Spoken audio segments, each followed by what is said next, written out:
ধানক্ষেতের শেষ প্রান্তে পুরনো এক আম গাছের নিচে সাকিনা দাদির জীর্ণ কুঁড়ে ঘরটি যেন সময়ের সাক্ষী হয়ে দাঁড়িয়ে আছে। বয়স ৭০ পেরিয়েছে, চামড়া কুঁচকে গেছে, কিন্তু চোখের দৃষ্টি এখনো ইস্পাতের মতো ধারালো। জীবনের সবথেকে বড় সম্পদ তার ঘরে একটাই, সে হলো একটি বিশাল দেহের দুগ্ধবতী গাভী, যার নাম লক্ষ্মী। লক্ষ্মী নামটির মতোই ঐশ্বর্যময়ী। অন্য গরুরা যেখানে দিনে ৪-৫ লিটার দুধ দেয়, সেখানে লক্ষ্মী প্রতিদিন প্রায় ৫০ লিটার দুধ দেয়। গ্রামের লোক বলাবলি করে, এ কোনো সাধারণ গরু নয়, এ যেন সৃষ্টিকর্তার পাঠানো আশীর্বাদ। কিন্তু এই আশীর্বাদই সাকিনা দাদির কাছে এক বিরাট দৈনন্দিন সংগ্রাম।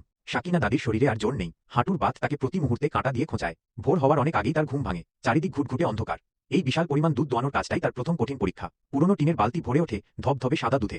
দাদির হাত কাঁপতে থাকে, কপাল বেয়ে ঘাম ঝরে। দুধ দোয়ানো শেষ হলে শুরু হয় দ্বিতীয় পর্ব, দুধ ফুটিয়ে বিক্রি করার প্রস্তুতি। এত দুধ ঘরে রাখলে নষ্ট হয়ে যাবে, তাই কিছুটা দুধ তিনি প্রতিবেশী ও গ্রামের ছোট চা দোকানগুলোতে বিক্রি করেন, আর বাকিটা জমিয়ে দই ও ঘি তৈরি করেন। এই দই ও ঘি বিক্রির জন্যই তাকে প্রতিদিন প্রায় ৫ কিলোমিটার পথ হেঁটে দূরের হাটে যেতে হয়। সকাল ১০টা, পিঠে দইয়ের হাঁড়ি আর হাতে ঘিয়ের কৌটা নিয়ে দাদি পথে নামেন। কাঁপতে কাঁপতে হাঁটেন। বাজারের কড়া রোদ তার দুর্বল শরীরকে আরো ক্লান্ত করে তোলে। হাটে গিয়ে ক্রেতাদের সঙ্গে চলে দর কষাকষি। অনেকেই তার বয়স দেখে বা গরিব ভেবে কম দামে জিনিস কিনতে চায়। দাদি, এত দাম কেন? তোমার ঘি কি সোনার তৈরি? এমন কথা তাকে প্রতিদিন শুনতে হয়। সারাদিনের অক্লান্ত পরিশ্রমের পর বিকেল গড়িয়ে এলে তিনি হাটের এক কোণে ক্লান্ত হয়ে বসে পড়েন। তার শরীরের সমস্ত শক্তি যেন নিংড়ে নেওয়া হয়েছে। এই দুধ আর ঘি বিক্রি করে যা আয় হয়, তার বেশিরভাগটাই চলে যায় লক্ষ্মীর খাবার, খড় ও ভুসি কেনায়। বাকি সামান্য টাকায় নিজের জন্য চাল, ডাল আর অসুস্থতার জন্য ওষুধ কেনেন। নিজের জন্য ভালো কিছু কেনা তার কাছে যেন বিলাসিতা। একদিন হাটে বিক্রির পর মাত্র ১০০ টাকা অবশিষ্ট ছিল। দাদি ভাবছিলেন এই টাকা দিয়ে ভাঙা ঘরের চালটা একটু মেরামত করবেন, কিন্তু পরদিনই দেখেন লক্ষ্মীর শরীরে একটু জ্বর জ্বর ভাব।